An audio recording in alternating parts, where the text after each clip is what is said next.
রাস্তায় বললাম আপনার কি ব্যাপার, আপনি এইভাবে বলছেন? বলছে मौलाना आप तो क्या बोल रहे हो मेरे समझ में नहीं आता।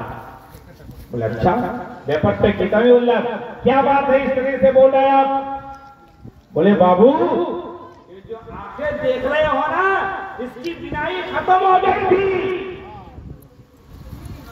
ডাক্তারের কাছে গেলাম, গোটা এলাকা শেষ করে দিয়েছি। তিনার বাড়িতে ছিলেন ইউটিটি। আর বলছেন আমি ভেলোর, বেঙ্গালোর, হায়দ্রাবাদ, দিল্লি, কলকাতা সব জায়গায় গেলাম, আমাকে রেজাল্ট দিয়েছিল আমার চোখের জ্যোতি আর ভালো হবে না, কোনোদিন ফেরত পাবো না। যখন শুনলাম বাঙ্গালের সাথে মেরে মালদার ঘাটির উপরে একজন আল্লাহওয়ালা আছেন যার নাম আইনাইহিন সিরাজউদ্দিন আখি, জোরে বলা যাবে না সুবহানাল্লাহ।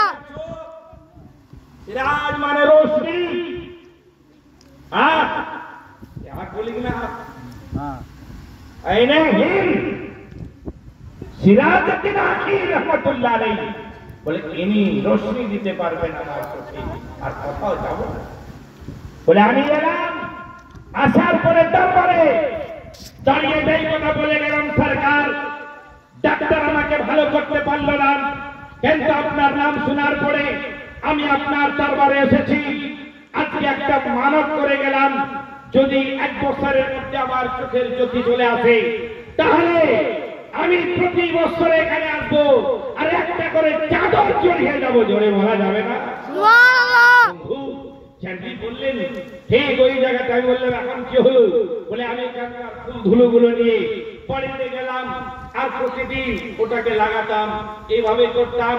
একদিন চলে গেল, 2 দিন চলে গেল, 3 দিন চলে গেল, আমার চোখে যে বেদনা ছিল সব শেষ হয়ে গেল। 11 দিন যখন হয়ে যায়, খোদার কসমকে বলি আমার সামনে বলেছিল মুসলমান, বলে ওই সময় 11 দিন পরে আমি সুস্পষ্টভাবে আমার চোখের জ্যোতি চলে এলো। সুবহানাল্লাহ। जहां से डॉक्टर की डॉक्टरी खत्म हो जाती है वहां से अल्लाह की वलियों की डॉक्टरी शुरू हो जाया करती है। সুবহানাল্লাহ। আল্লাহর ওলি তাদের বিশাল বড় পাওয়ার, তাদের শক্তি আছে, তাদের অনেক কিছু পাওয়ার রয়েছে। বলে প্রতি বছর আসি। আমি বললাম এখন কেমন দেখতে পাচ্ছেন? বলে হুজুর, বলে মৌলানা এখন আমি দেখতে পাচ্ছি একটা সুই নিয়ে আসো, সুইয়ের যে ছিদ্রটা আছে আর একটা সুতা নিয়ে আসো, এটার ভিতরে আমি লাগিয়ে দিতে পারবো। জোরে সুবহানাল্লাহ। আল্লাহ বলি আপনার পাশে ওখানে একটা হাফিজের মাদ্রাসা কায়েম করেছেন কে? আমার হুজুর সরকার খোলা হয়ে গিয়া। জোরে বলুন জানা আছে আপনাদের? হ্যাঁ জানা আছে। হাত তুলে দেখান তো কত লোক জানেন? সুবহানাল্লাহ। हुजूर अशरफुल औलिया बोले गए मखदूम अशरफ मिशन मेरी जान है, जो इस मिशन का हो गया वो मेरा हो गया, जो इस मिशन का हो गया वो मेरा हो गया। আবার বললেন যদি কি আমাকে দেখতে চাও মহব্বতের সঙ্গে আমার মিশনকে দেখে নাও, যদি কি আমাকে ভালোবাসতে চাও তাহলে মহব্বতে আমার মিশনকে ভালোবেসে নাও। মিশন আমাদের জান, মিশন আমাদের জান। পান্ডা মখদুম আশরাফ মিশনের জন্য আজকে একটা কথা বলি, হুজুর তাজুল আউলিয়া কাদরি মিয়া নিজের জানকে জান মনে করে না, নিজের জান চলে না তবু মিশনের জন্য জানের পাটি লাগিয়ে দিয়েছে। জোরে বলবেন না ভাই সুবহানাল্লাহ। যেমন পীর রওশন জামিল মাঝে মধ্যে থাকার মৌকা হয়, বন্ধু দেখলাম না কোনদিন আমি দিনার নামাজ কোনদিন কাজা হয়েছে, তিনার সঙ্গে উঠা বসা হয়, কিন্তু কোনদিন দেখতে পেলাম না তিনার নামাজ কোনদিন কাজা হয়। গোটা রাত্রি যদি জাল করা থাকে মুরিদদেরকে নিয়ে বসে বসে গল্প করবে, ফজরের ওয়াক্ত হলো নামাজ আদা করলো, তারপরে আবার বিছানায় যায়। জোরে বলা যাবে না সুবহানাল্লাহ।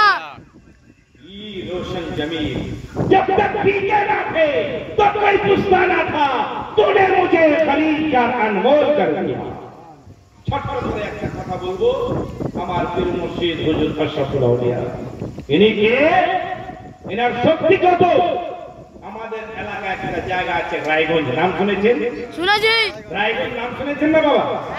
রায়গঞ্জ একটা লোকের নাম ছিল জুম্মা মিয়া। কি নাম? জুম্মা মিয়া। জুম্মা মিয়া আলহামদুলিল্লাহ বাবু হযরত কি দিদি গেছেন তাহলে খাওয়া হবে জুম্মা মিয়া কথা শুনেন উনার বাড়িতে হুজুর আসতেন আর থাকতেন ও ভাই মানে কি